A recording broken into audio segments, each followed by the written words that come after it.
Welcome to Coruzant Technologies, home of the Digital Executive Podcast. Do you work in emerging tech, working on something innovative, maybe an entrepreneur? Apply to be a guest at www.coruzant.com/brand. Welcome to the Digital Executive. Today's guest is Erik Braund.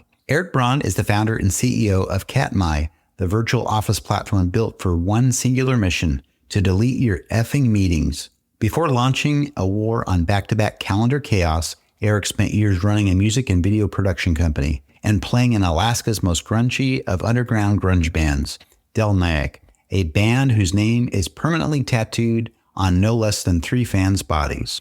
Erik and the team built Catmy to bring back the spontaneity, speed, and actual humanity of working together. Got a full calendar of nonsense? He'll shred it while you pretend not to enjoy it. Well, good afternoon, Erik. Welcome to the show. Hey, thanks for having me, Brian. I appreciate being here. Absolutely, my friend. I really appreciate it. You're in New York. I'm in Kansas City. We're just an hour apart time zone wise. So I appreciate you making the time today. And Erik, I'm jumping right into your first question. Your past in music and video production seems quite far from software engineering. How did your experience running production projects and working in creative media inform the founding of Catmy? And were there lessons from that early life, like touring, producing, creativity under constraints, that translate directly into the startup life? That's a great question. I don't think I'd ever thought about it just like that, but I love it. From a young age, I was a tinkerer. I was building computers when I was 10 and 12. May have installed a CPU wrong once and burned that thing up and had to buy a new one. Hard lesson learned there as a youngster, shoveling driveways to make money. But I learned enough programming that started with HTML to make a website, and then would just tinker over the years. And then I went to grad school for kind of this interactive telecommunications program at NYU, learned some processing, got to make hardware and software talk to each other. I dropped out of that program because I was distracted with other things.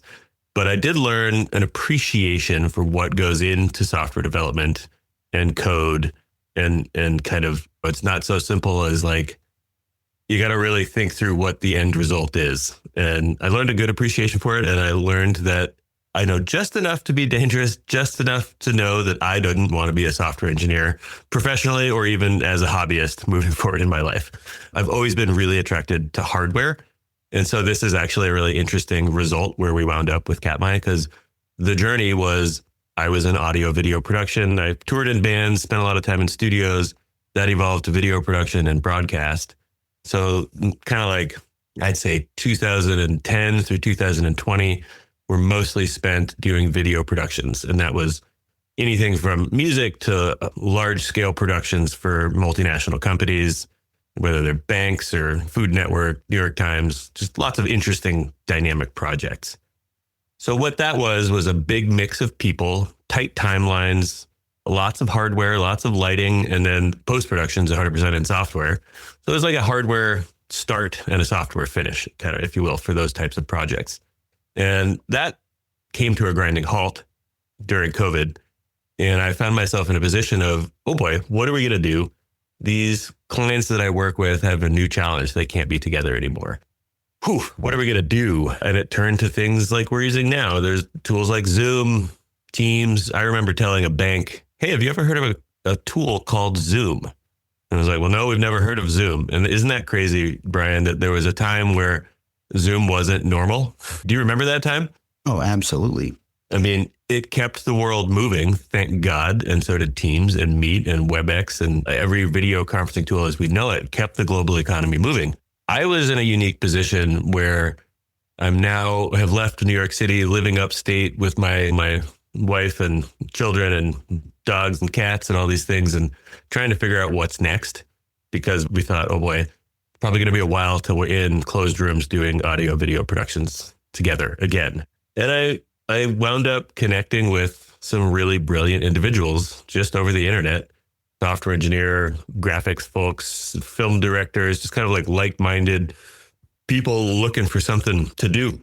And this concept came together of, we could be together in a virtual space. Now, listen, that's a video game. People have been doing that for 20, 30 years. However, we decided that you could take your video camera and map it to your avatar. And now you are you in a virtual space. You're not an avatar. You're not a cartoon representation. You're not building a character. You're not trying to make a 3D model look like yourself. It's not facial recognition. It's like so simple. It's like it's a forehead slapper. Like, it's so obvious. It's right there. Why hasn't this been done? Well, it turns out it was really hard to do, Brian. It took us years and tens of millions of dollars to build it and have it work really well and make sure it could work on billions of devices that exist. So that was a very long-winded way of saying, I think the dynamic start and stop, push and pull, immediate problems to solve on the fly lifestyle of audio, video production, music, touring, all of those things. I think it actually kind of poised me pretty well to be now at the helm of a software company. Because at the end of the day, what we're delivering is a better human experience. We are delivering a better interaction with people, not with robots, not with AI, not with avatars. Our goal is to have a more enriched connection with people that are on the other side of the screen or the Wi-Fi connection or the tablet or whatever it is. So it's a very people forward business, and we're solving this kind of connection problem with software. And Brian, it's pretty damn cool. I love that. Really do, because I know we had to adapt, right, and innovate really quickly during the pandemic, as you talked about that challenge. But now we've got some more time and things have evolved.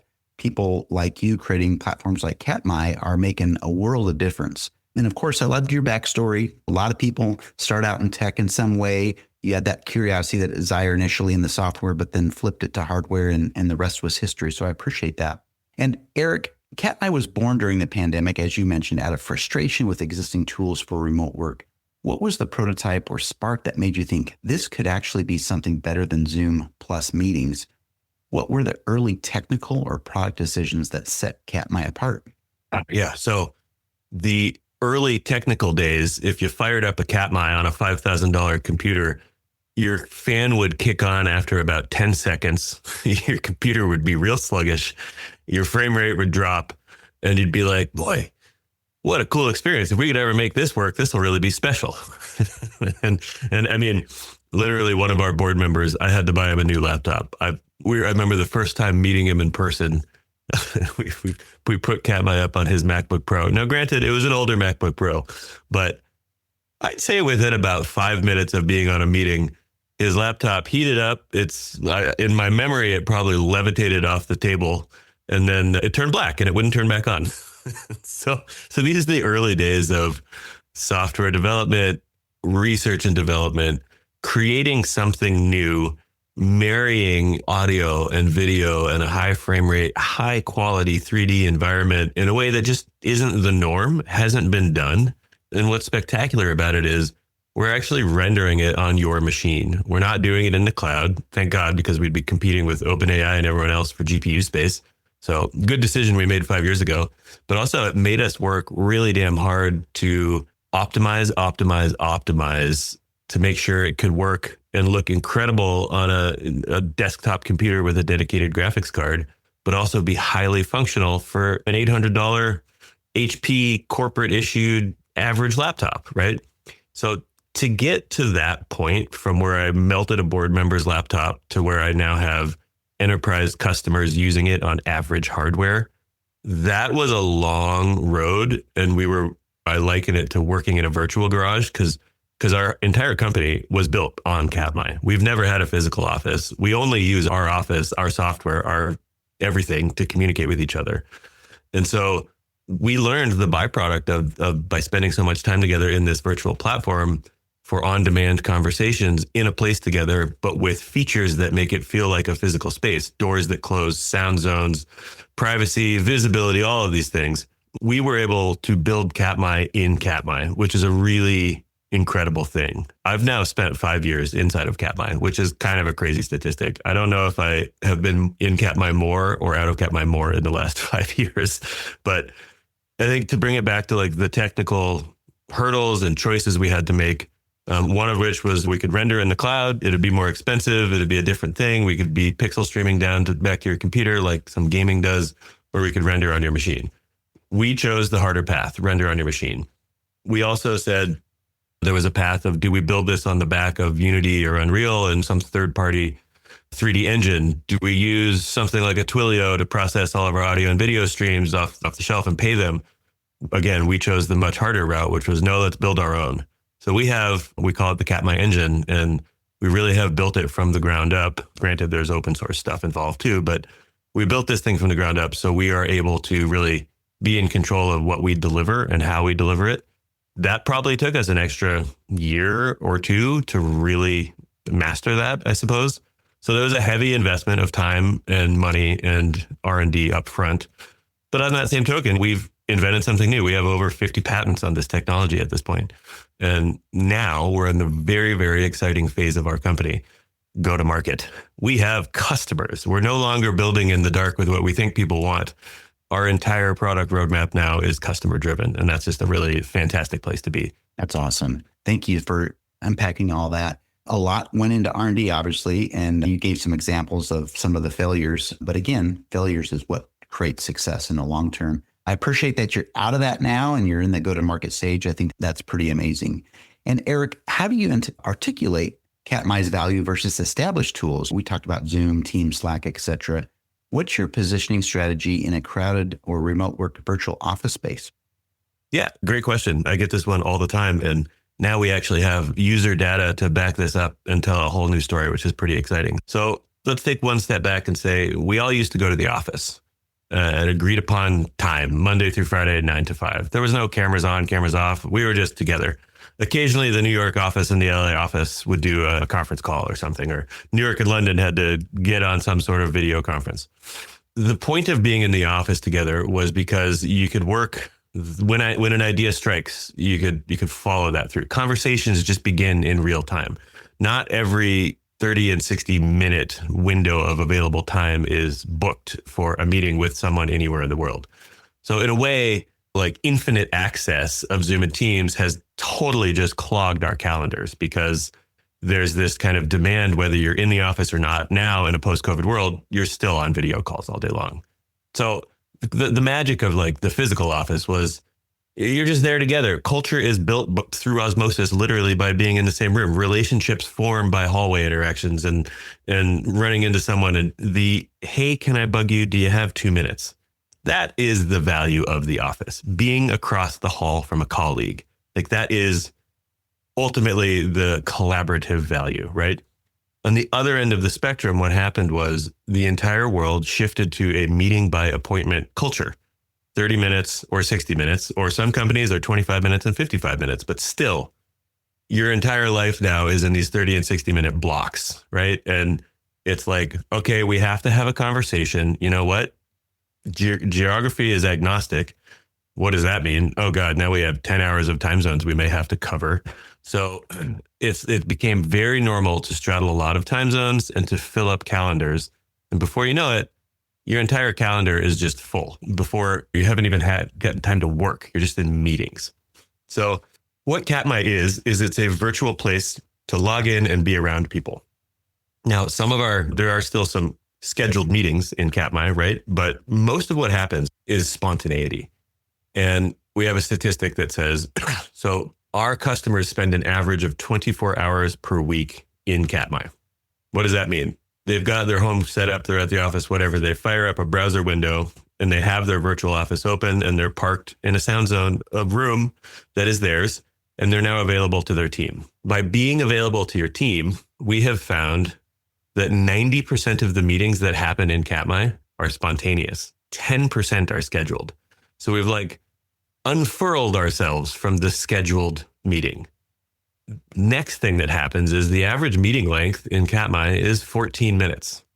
So by being available, you can have a shorter meeting.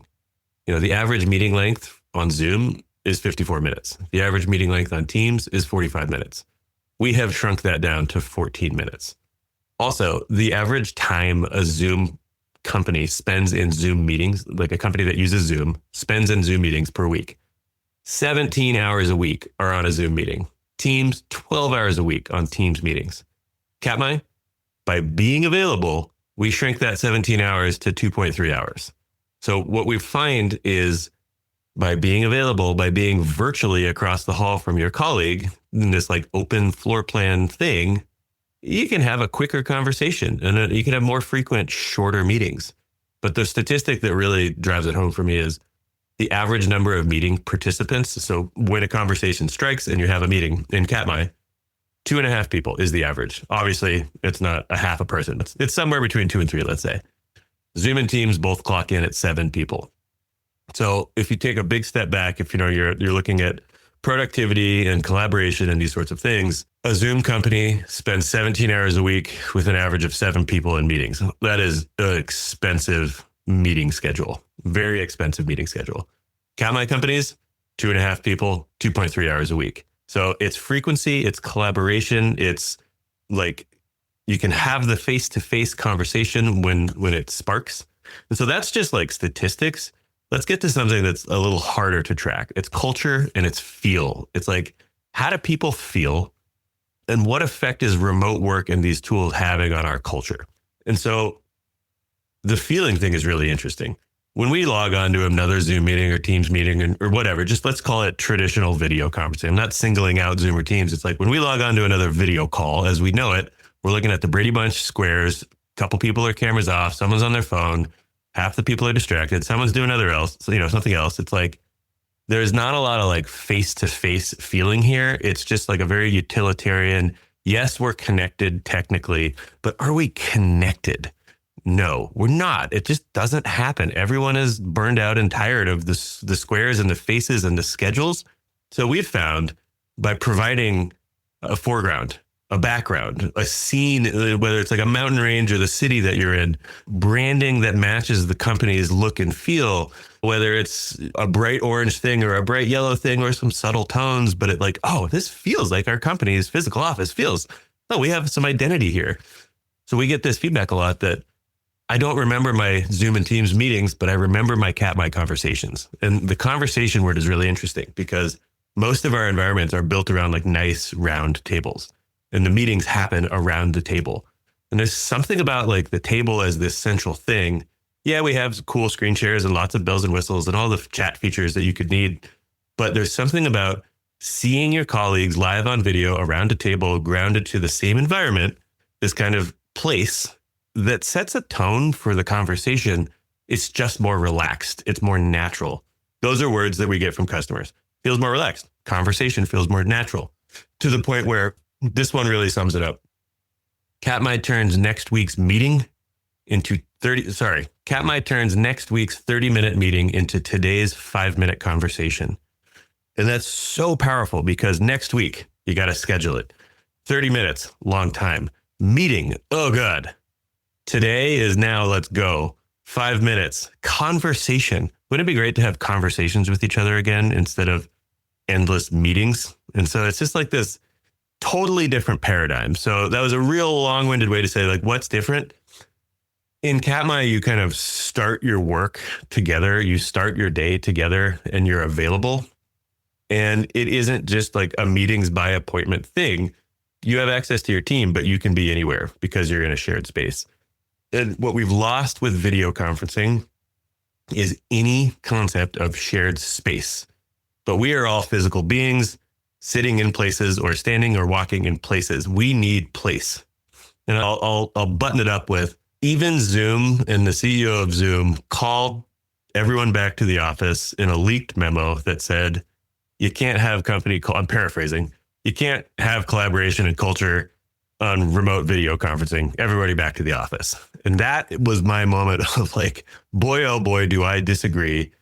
Do I know it? Do we know it? And now our customers know it. And so that's really so where if the physical office is one end of the spectrum and video conferencing, as we've known it for the last 20 years, because it really hasn't evolved much since Skype, honestly, that's the other end of the spectrum. Catmai, we're going to occupy the 95% in between. That's what we're trying to do. Thank you. I appreciate that. A lot to unpack there, but you are putting that people connection back into the workday, even virtually. It is a virtual place to log in and be around people. What I really liked was the stats. 90% of Catmai's meetings are spontaneous, 10% are scheduled, and an average 14 minutes on a Catmai call. It's just amazing because we're bogged down in literally 5, 6, 7 meetings per day that are an hour long, which is crazy. And the last question, Erik, if you could, it's a lightning question, briefly share as remote and hybrid work evolve, what do you see changing in how we think about collaboration tools, presence, and meetings themselves? Do you see these meetings being phased out, maybe? What features or tech systems like AI, maybe virtual reality, do you believe will shift the paradigm further? Are you preparing for that? Yeah, great question. I can hit that in a lot of ways. So here's an interesting one. A year ago, when we were in our beta phase, we got the question a lot of, can we record the meetings in Katmai? And the answer was no. We hadn't built a meeting recording feature at the time. And we had leaned pretty heavily into, we're not storing your audio and video. They're not stored in the cloud. This is real-time communication. And it's gone when the conversation's over, right? Part of that is we have an early customer base in Europe, and the approach to data and privacy in Europe is very different than America. In Europe, I'm going to really summarize here, but it's don't keep track of anything about me ever. And in America, we are the product, and every company knows everything about us. And we've all accepted that. I'm being a little crass here, but like that's the generalization we could make. So we leaned into, okay, we're not going to store things as an early stage thing. We recently dusted off the like, hey, should we pick up this video recording project on our roadmap? And we realized something. Oh, no one has requested that in like 9 months. We got into the market officially in February of this year. No one has requested, can I have video meetings? Maybe once or twice. Why is that? The widespread adoption of basic AI tools. And when I say basic AI, I mean meeting summarization, meeting notes. Everybody and their brother and sister has some sort of tool at this point, whether it's Otter on their phone or GPT or whatever they're doing. Everyone's got a tool to summarize meeting notes. And so now the request has been, oh no, we don't need a recording of the meeting. Can we get a transcript and a summary of the meeting notes? And it's like, God, what a thing. In 1 year's time, the artifact went from being, I need a real-time audio video record of the meeting, which to me, I don't know, Brian, if you've ever had to like rewatch a meeting you missed, it's painful. I'll do it on like 2 or 3x. It's a tough task to have to do. That entire paradigm has shifted to, oh no, we just need like an AI generated transcript. It doesn't have to be perfect, and a summary, and we're good. That was only in 1 year's time. So it's pretty wild how fast patterns and habits can shift that way. That's not to say we won't build the video recording for specific things, but it's just very interesting as we're still a startup. We have to prioritize all the things and what's the most important. Is it a feature, or is it a security request from a massive company, or all these things? That's to say, so to step back one more time, for people that have never seen Katmai, it's browser-based. It works on billions of devices that you all already own. And that was what we set out to do. When I started this thing, it just so happened 6 or 12 months later, Facebook turned into Meta.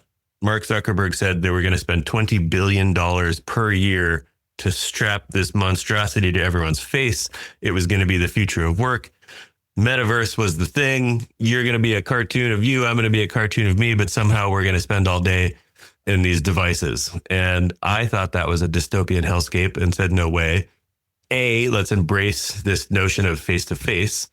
The thing that we agree on the underpinning, a virtual world, a virtual space that has foregrounds, backgrounds, rooms, vistas, the things. We agree on that. I always thought the headset for work was really a solution chasing a problem. I'm not sure if you've had headset experience. I've bought all of them. I get motion sick. I can't do it for more than 20 or 30 minutes, even as a game. But I'll be damned if that was ever going to be the norm for remote work and collaboration. Like, that just felt crazy to me. Not to mention, the only statistic I could find was Meta Horizons at its peak had 1,000 people a day. And like, maybe that's wrong. That's just what I found on the internet. But you're like, wow, at this point, they must have spent 40 or $50 billion on this whole thing. It didn't take off. We wanted to solve a very different problem. We wanted to connect people in the most like life and human way with the least technological barriers to entry. And that's what Katmai is. That's why Katmai is special. It works on your device, and it provides a whole new experience that you have never had on your device. And so that's just super exciting. I actually logged into our office on the Apple Vision Pro. I did the 3D scan of my face, and I logged in and didn't tell anyone. And I went walking around the office, and people were like, I think that's Erik, but this feels creepy. I don't like it. And sure, I took a side-by-side photo of the real me in Katmai and the virtual me in Katmai. And It was just so off. And all it did was reinforce people first. What is important to make the human connection and the collaboration more lifelike, more honest, more sincere, more just natural. And so that's at the end of the day, that's everything we're trying to do. It just so happens that we have a customer and one of the guys is in Finland and the team is in Germany. And he told us the other day, we're only across the hall from each other, like maybe once or twice a year. I've been across the hall from these guys 5 days a week now. Like that's amazing. Wow, that is amazing. I appreciate, Erik, you sharing all your insights and how things are going to transform. But at the end of the day, you're making it right. You're getting people back together. You are the people connector and in my eyes, using your technology. So I really appreciate that. And Erik, it was such a pleasure having you on today. And I look forward to speaking with you real soon. Hey, Brian, really appreciate the opportunity and the thoughtful questions. Thank you very much. Bye for now.